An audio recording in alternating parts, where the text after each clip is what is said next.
أعوذ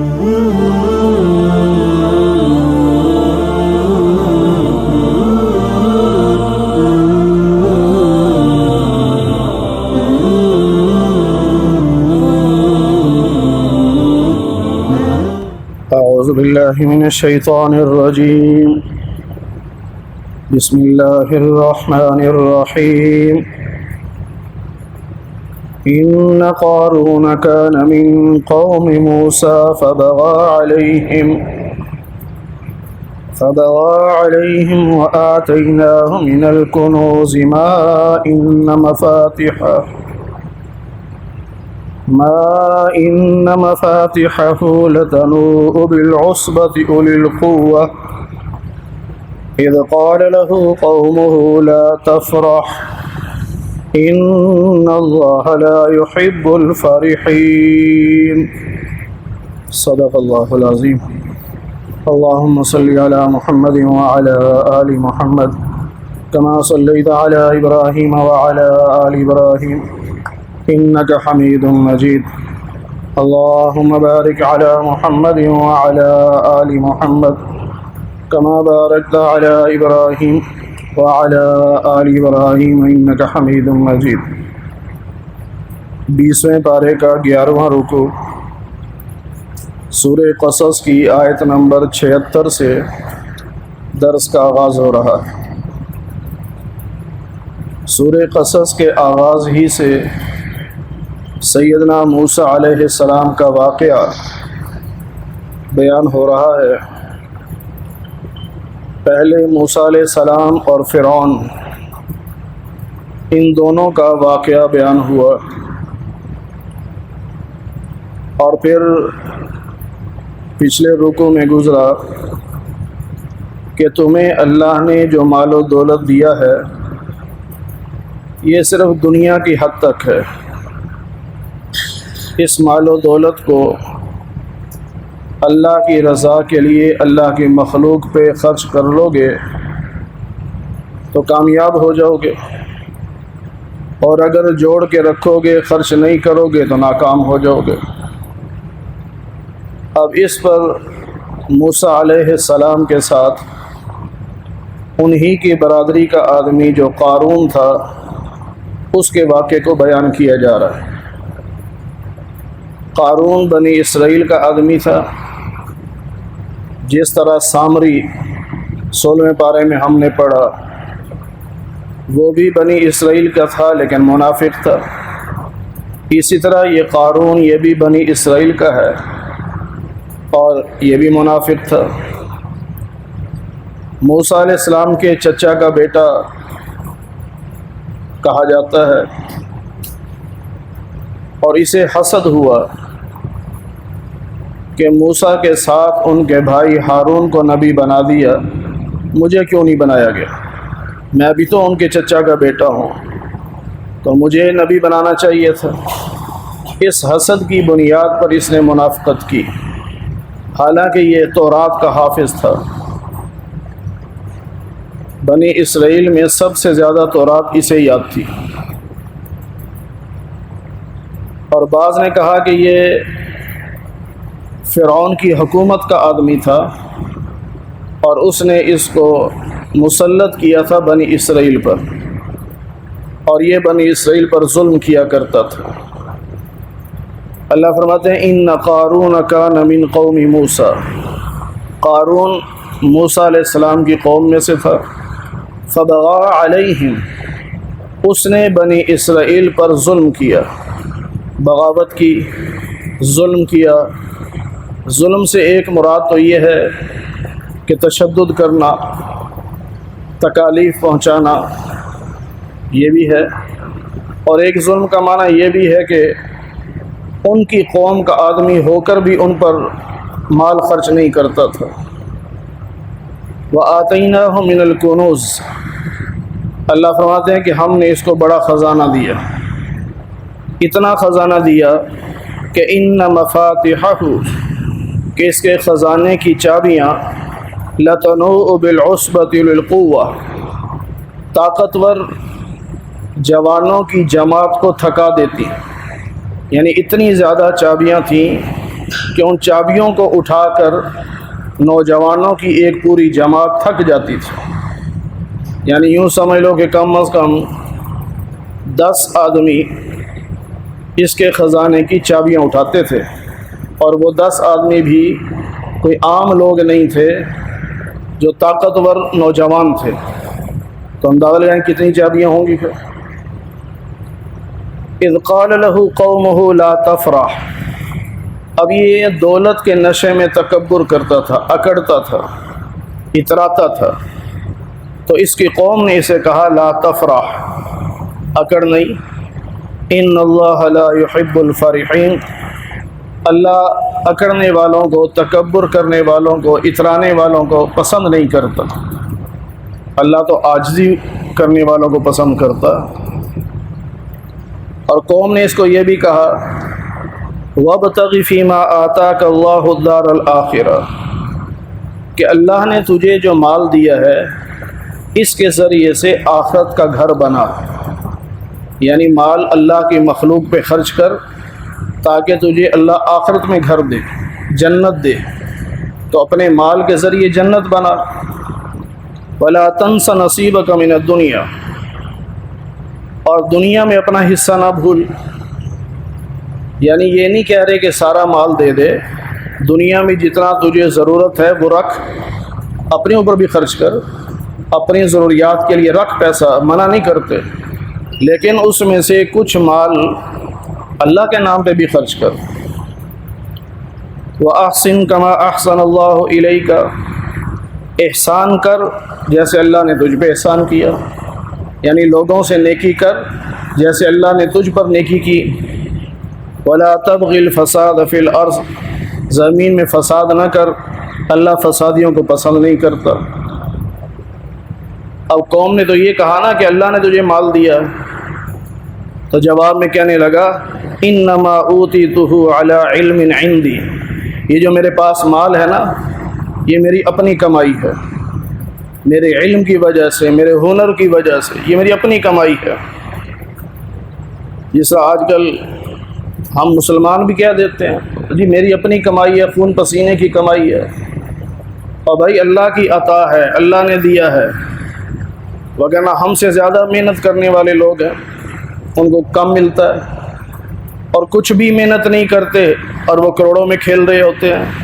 یہ تو اللہ کی عطا ہے، اس لیے کبھی بھی رزق کو، کمائی کو اپنا کمال نہ سمجھیں۔ اگر ہمارے کمال پر بات آ جاتی تو شاید ہمیں ایک لقمہ بھی نہ ملتا۔ یہ تو اللہ کی مرضی ہے، اللہ کی عطا ہے۔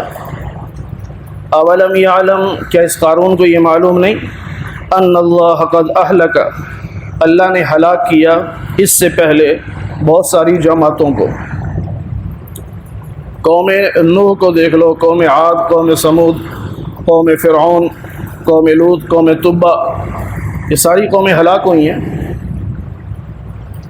حالانکہ من هو اشد من قوہ، وہ اس فرعون سے زیادہ طاقتور تھے، اس سے زیادہ مالدار تھے۔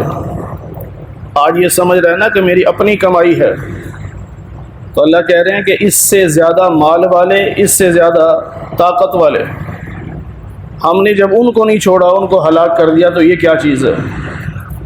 وَلَا يُسْأَلُ عَنْ ذُنُوبِهِمُ الْمُجْرِمُونَ، اور مجرموں سے یہ بھی نہیں پوچھا جائے گا کہ تم نے گناہ کیا کہ نہیں کیا، یہ تو وہ پوچھتا ہے جسے شک ہو۔ اللہ تو سب کچھ دیکھ رہا ہے، تو اللہ کو تو پوچھنے کی بھی حاجت نہیں ہے، تو اللہ یہ پوچھے گا بھی نہیں۔ اللہ چاہے تو ایک سیکنڈ میں عذاب لے آئے۔ ایک دن ایسا ہوا فخرج علی قومہ فی زینتی، بڑا بن ٹھن کے اپنی قوم کی طرف نکلا، جس طرح لوگ بعض دفعہ فل تیار ہو کے باہر نکلتے ہیں، تو جن کے دلوں میں دنیا کی محبت تھی وہ کہنے لگے یا لیت لنا مثل ما اوتی قارون، آئے ہماری بھی ایسی ٹور ہوتی جیسی قارون کی ہے۔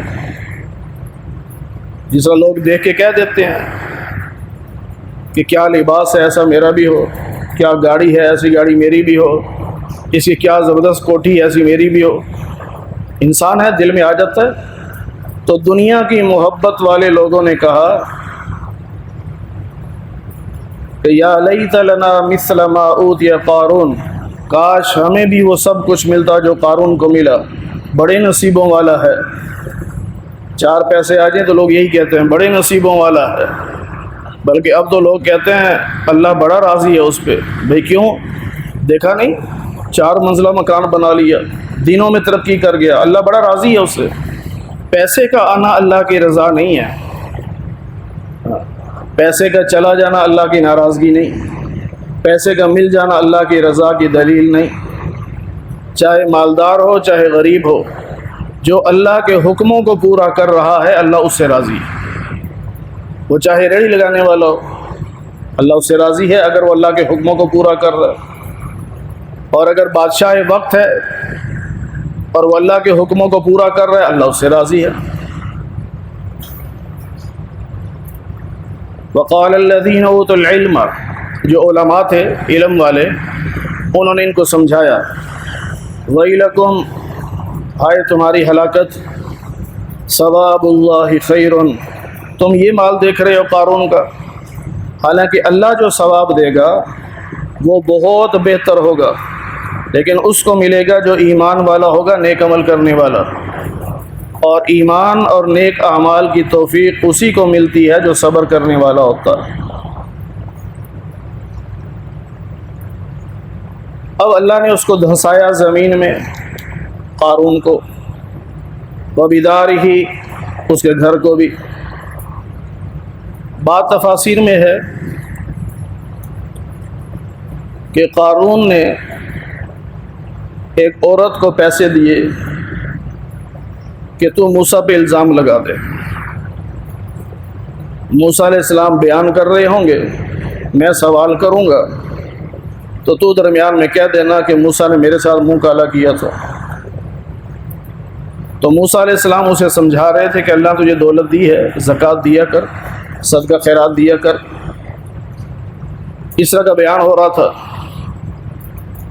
تو قارون نے کہہ دیا کہ اگر کوئی بدکاری کرے تو اس کا نتیجہ اور ہماری سزا، اگر آپ کریں تو میرے لیے بھی سزا۔ وہ عورت کھڑی ہو گئی، اسے کہا موسیٰ نے میرے ساتھ منہ کالا کیا تھا۔ اب موسیٰ اللہ کے نبی ہیں اور پھر جلالی نبی ہیں، جب ذرا آنکھوں میں آنکھیں ڈال کے کہا نا کیا کہہ رہی ہے، ڈر گئی، نہیں موسیٰ مجھے قارون نے پیسے دیے تھے، جھوٹا الزام ہے۔ اب موسیٰ علیہ السلام کو اللہ نے فرمایا کہ آپ زمین کو جو حکم دیں گے زمین مانے گی۔ آپ نے فرمایا کہ زمین سے کہ قارون کو اندر لے جا، زمین پھٹی، قارون تھوڑا سا اندر، کہتا موسیٰ مجھے معاف کر دے، لیکن نہیں، پھر کہا اور اندر اور اندر اور اندر، ہر دفعہ وہ کہتا رہا موسیٰ مجھے معاف کر دے، موسیٰ مجھے معاف کر دے۔ جب دیکھا نا کہ پورا ہی جا رہا ہوں اندر، تو جاتے جاتے پھر الزام لگا دیا، ہاں مجھے زمین میں دھنسا کے میرے مکان پہ قبضہ کرنا چاہتا ہے۔ تو موسیٰ علیہ السلام نے زمین کو حکم دیا اس کے مکان کو بھی ساتھ ہی لے جائے۔ تو وہ اللہ نے فرمایا کہ فَخَسَفْنَا بِهِ، ہم نے قارون کو بھی دھنسا دیا، وَبِدَارِهِ، اس کے گھر کو بھی زمین میں دھنسا دیا۔ جب مکمل دھنس گیا، اب اللہ نے فرمایا موسیٰ تیرا دل بڑا سخت ہے، اور فرمایا میری عزت کی قسم اگر قارون ایک بار مجھے پکارتا نا کہ یا اللہ معاف کر دے تو میں اسے معاف کر دیتا۔ یعنی اللہ کی رحمت دیکھو، ایسے انسان کو بھی معاف کرنے کو تیار جو اللہ کے نبی پر الزام لگائے، لیکن توبہ کرے اللہ معاف کرنے کو تیار۔ یہ صرف اللہ نے سمجھانا تھا کہ میری رحمت بہت زیادہ ہے، اس لیے ہمیں مایوس نہیں ہونا چاہیے، توبہ کرنی چاہیے، اور اس امید پر کرنی چاہیے کہ میرا اللہ میری توبہ قبول کرے گا، مجھے معاف کر دے گا۔ فما کان لہ من فئۃ، اب کوئی جماعت نہیں تھی جو اللہ کے مقابلے پر اس کی مدد کرتی، اسے بچا لیتی۔ چلو بچا نہیں سکے تو بعد میں اللہ سے انتقام لیتی کوئی جماعت، کوئی ایسے نہیں تھے۔ اللہ کے سامنے آ کر قارون کو بچا لیں، ایسا بھی نہیں ہوا۔ قارون کے زمین میں دھنسنے کے بعد رب سے انتقام لے لیں، ایسا بھی نہیں ہو ہی نہیں سکتا تھا۔ وَأَصْبَحَ الَّذِينَ تَمَنَّوْا مَكَانَهُ بِالْأَمْسِ، اب جب صبح ہوئی اگلے دن، جب لوگوں کو پتہ چلا کہ قارون تو زمین میں دھنس گیا، تو وہی لوگ جو کل کہہ رہے تھے نا، گزشتہ کل، وہی کہنے لگے وَيْكَأَنَّ اللَّهَ، ہائے ہماری ہلاکت، یہ تو اللہ کی مرضی ہے، جس کو چاہے رزق زیادہ دے، جس کو چاہے کم دے، اور ہم رزق کی فراوانی کو کامیابی سمجھ بیٹھے تھے۔ لولا امن اللہ علینا، اگر ہم پہ اللہ کا احسان نہ ہوتا تو لخسف بنا، تو ہم بھی زمین میں دھنس جاتے، کیونکہ ہم بھی تو کہہ رہے تھے کاش قارون جیسے ہم بھی ہوتے، اگر ہم قارون جیسے ہوتے تو جو عذاب قارون کو ہوا ہمیں بھی ہوتا۔ یہ اصول بھی بتا دیا، جیسوں کے ساتھ لگو گے ویسا ہی انجام ہوگا۔ اور حدیث پاک میں ہے نا، المرء مع من احب، انسان اسی کے ساتھ ہوگا جس سے محبت کرتا ہوگا، قیامت کے دن اسی کے ساتھ ہوگا جس سے محبت کرتا ہوگا۔ حضرت انس بن مالک رضی اللہ تعالیٰ عنہ فرماتے ہیں کہ اس حدیث پر ہمیں سب سے زیادہ خوشی ہوئی، کیونکہ ہم نبی پاک صلی اللہ علیہ وسلم سے محبت کرتے ہیں، اور فرماتے ہیں کہ میں ابوبکر و عمر سے محبت کرتا ہوں تو جنت میں انہی کے ساتھ ہوں گا۔ تو ہم بھی ذرا اپنے گریبانوں میں جھانک لیں کہ ہماری محبت کن کے ساتھ ہے، علماء کے ساتھ ہے یا ناچ گانے والوں کے ساتھ ہے، حق کی بات کرنے والوں کے ساتھ ہے یا ظلم کا ساتھ دینے والوں کے ساتھ ہے، ہم کس سے محبت کرتے ہیں؟ تو جس سے محبت کریں گے اسی کے ساتھ ہوں گے۔ تو ان کو سمجھ آ گئی، کہنے لگے شکر ہے اللہ کا احسان ہے کہ ہم بچ گئے، وگرنہ ہم بھی اس کے ساتھ زمین میں دھسا دیے جاتے۔ وہی کا انہ، ہلاکت ہے، یہ ہماری شامت ہے، لا یفلح الکافرون، کافر لوگ کامیاب نہیں ہوتے، یعنی ناشکر لوگ بھی، کافر کے دونوں معنی ہوتے ہیں، انکار کرنے والا اور ناشکری کرنے والا۔ تو قارون کو دیکھ کر ناشکری کی تھی نا، کہ اس کے پاس بڑی دولت، ہمارے پاس کچھ نہیں، تو یہاں ہمیں سبق دیا جا رہا ہے ناشکرے نہ بننا، ناشکرے کبھی کامیاب نہیں ہوتے، ہر حال میں اللہ کا شکر ادا کرو، جس حال میں رب نے رکھا ہے اس پہ اللہ کا شکر ادا کرو۔ تلک الدار الآخرۃ، آخرت کا جو گھر ہے یعنی جنت، نجعلها، ہم نے بنایا ہے، للذین، ان لوگوں کے لیے، لا یریدون علوا فی الارض، جو زمین میں تکبر نہیں کرتے اور فساد نہیں کرتے، والعاقبۃ للمتقین، اور بہترین انجام متقی لوگوں کا ہی ہے۔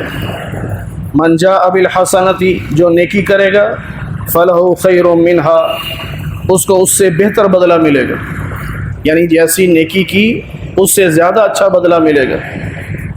8ویں پارے میں سورہ انعام کے آخری رکوع میں ہم پڑھ چکے کہ من جاء بالحسن فلہ 10 امثالھا، تو ایک نیکی کرے گا 10 گنا ثواب دیں گے، اور بعض کو 70 گنا، بعض کو 100 گنا، بعض کو 700 گنا، اور بعض کو 7 لاکھ گنا ثواب۔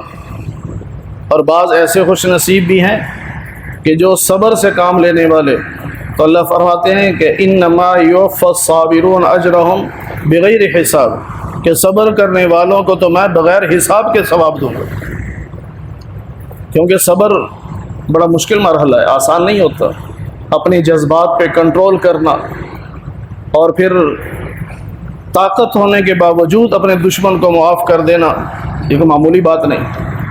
ومن جاء بالسیئۃ، اور جو برا کام کرے گا، گناہ کرے گا، تو اس کو بدلہ اتنا ہی ملے گا جتنا اس نے کیا ہے، اس میں زیادہ۔ یہ اللہ کی رحمت دیکھیں کہ نیکی کا ثواب اللہ بڑھا کے دے رہے ہیں، اور گناہ جتنا کیا اتنی سزا دے رہے ہیں، یہ اللہ کی رحمت ہی تو ہے۔ ان الذی فرض علیک القرآن، جس پر قرآن کریم نازل کیا گیا، یعنی نبی پاک صلی اللہ علیہ وسلم، آپ پر اللہ نے قرآن نازل کیا، تو اللہ کہتے ہیں لرادک الی معاد، میں آپ کو واپس یہاں مکہ لوٹاؤں گا۔ جب آپ ہجرت فرما کر مدینہ تشریف لے جا رہے تھے تو 3 دن غار ثور میں رہے، دشمن سمجھ گیا کہ اب ہم نہیں ڈھونڈ سکتے۔ 3 دن کے بعد جب آپ وہاں سے نکلے ایک گمنام راستے سے جا رہے تھے تو وہاں ایک چوک آتا تھا جہاں سے بیت اللہ نظر آتا تھا، تو اس چوک میں کھڑے ہو کر نبی پاک صلی اللہ علیہ وسلم نے بیت اللہ کو دیکھا اور حسد بھری نگاہوں سے دیکھا، اور آپ نے کہا اگر میری قوم مجھے مجبور نہ کرتی تو میں بیت اللہ کو چھوڑ کے نہ جاتا۔ اس پر اللہ نے پھر یہ آیت نازل فرمائی کہ جس اللہ نے آپ پر قرآن اتارا ہے وہ اللہ وعدہ کر رہا ہے کہ آپ کو دوبارہ یہاں لے کر آئے گا۔ تو 8 سال کے بعد اللہ کس شان کے ساتھ لے کے آئے کہ مکہ والوں کی جرت نہیں تھی کہ نبی کا راستہ روک سکتے۔ مکہ فتح ہو گیا، پھر اپنی چھڑی سے آپ نے بتوں کو گرا دیا اور کعبہ کی چھت پہ حضرت بلال کو کھڑا کر کے اذان دلوائی۔ تو یہ اللہ نے اپنا وعدہ پورا کر دیا۔ قل، اے نبی آپ کہہ دیجئے میرا رب خوب جانتا ہے کون ہدایت پہ ہے کون گمراہی پہ ہے۔ وما کنت ترجو، آپ کو تو امید نہیں تھی کہ اللہ آپ کی طرف کتاب اتارے گا، یعنی اعلان نبوت سے پہلے تو آپ کو نہیں پتا تھا کہ اللہ آپ کو کتاب دے گا، وہ تو جب وحی آئی تو آپ کو پتہ چلا نا۔ تو فرمایا الا رحمتا من ربک، یہ آپ کے رب کی رحمت ہے کہ اللہ آپ پر کتاب اتار رہا ہے، قرآن مجید نازل کر رہا ہے، لہٰذا کافروں کا ساتھ نہیں دینا، کافروں کا سپورٹر نہیں بننا۔ ولا یصدنک عن آیات اللہ، کہیں ایسا نہ ہو کہ وہ اللہ کی آیات سے روک دیں جب کہ آپ کے پاس قرآن کریم نازل ہو گیا، قرآن نازل ہو رہا ہے اور آپ کافروں کے ساتھ ہوں اور کہیں کافر باتوں میں لگا کر آپ کو اللہ کی آیات سے ہٹا دیں، اس لیے کافروں کا ساتھ نہیں دینا۔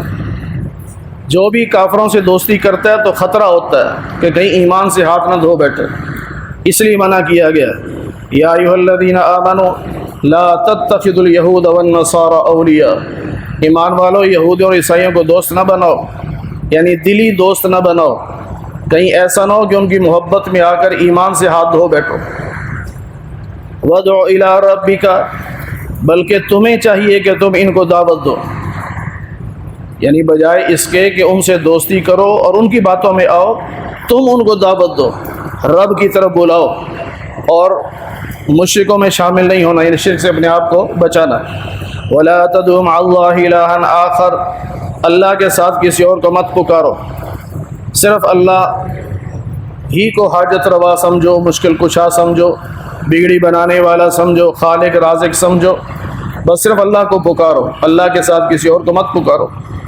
لا الہ الا ہو، اللہ کے سوا کوئی معبود نہیں۔ کل شیء ہالک الا وجہہ، ہر چیز نے ہلاک ہونا ہے سوائے اللہ کی ذات کے۔ اللہ کی ذات پہ موت نہیں ہے، بے ہوشی نہیں ہے، کسی قسم کی کوئی کمی اللہ کی ذات میں نہیں۔ باقی ساری کائنات پر ایک دفعہ موت تو آنی ہے، سب نے ہلاک ہونا ہے، لیکن اس کا یہ مطلب نہیں ہے کہ ہم آیت کا یہ ٹکڑا پڑھ کر انبیاء کی توہین کریں۔ بعض لوگ ایسے بھی ہیں، آیت یہ پڑھتے ہیں کل شیء ہالک الا وجہہ، اللہ کے سوا کسی نے ہلاک نہیں ہونا، لہذا سارے نبی تو ہلاک ہو چکے۔ یہ توہین ہے انبیاء کی۔ ہم یہ نہیں کہہ سکتے انبیاء انتقال کر گئے ہیں کہ دنیا کے جہان سے برزخ کے جہاں میں چلے گئے ہیں، یہ انتقال ہے، اور یہ ایسے ہی ہے جیسے ایک کمرے سے اٹھ کے بندہ دوسرے کمرے میں چلا جائے، اس کی زندگی کا پہلو بدلا ہے، وہ ختم نہیں ہوا۔ اس لیے تمام اہل سنت والجماعت کا یہ عقیدہ ہے کہ تمام انبیاء اپنی اپنی قبروں میں زندہ ہیں، اور جو انبیاء کو زندہ نہ مانے وہ اہل سنت والجماعت میں سے نہیں، اور جو زندہ نہیں مانتا وہی اس قسم کی باتیں کرتا ہے، اور یہ سب ہلاک ہو گئے، نبی بھی ہلاک ہو گئے، نعوذ باللہ من ذالک۔ لہ الحکم، حکومت اللہ کی ہے، وَإِلَيْهِ تُرْجَعُونَ، اسی کی طرف تم سب لٹائے جاؤ گے، حکم اللہ کا چلتا ہے۔ تو جب اللہ کہہ رہا ہے کہ میرے راستے میں شہید ہونے والوں کو مردہ نہ کہو، اور انبیاء بھی شہید ہوتے ہیں، تمام انبیاء شہیدوں سے اعلیٰ درجے کے ہوتے ہیں۔ بعض لوگ کہہ دیتے نہیں جی شہیدوں کے بارے میں تو ہے، ان کو مردہ نہیں کہنا، تو نبی کون سا شہید ہوا ہے؟ اور نبی اعلیٰ درجے کا شہید ہے۔ تھانوی رحمۃ اللہ علیہ لکھتے ہیں کہ عام آدمی شہید فی سبیل اللہ ہے، اور نبی شہید فی اللہ ہے، وہ اللہ کے لیے شہید ہو رہا ہے، یہ اللہ کے راستے میں شہید ہو رہا ہے، یہ فرق ہے۔ تو نبی کا مقام شہید سے اعلیٰ ہے۔ جب ادنا درجے والا وہ زندہ ہے تو اعلیٰ درجے والا تو بدرجہ اولا زندہ ہے۔ اللہ تعالی ہمیں قرآن کریم کی صحیح سمجھ نصیب ہو۔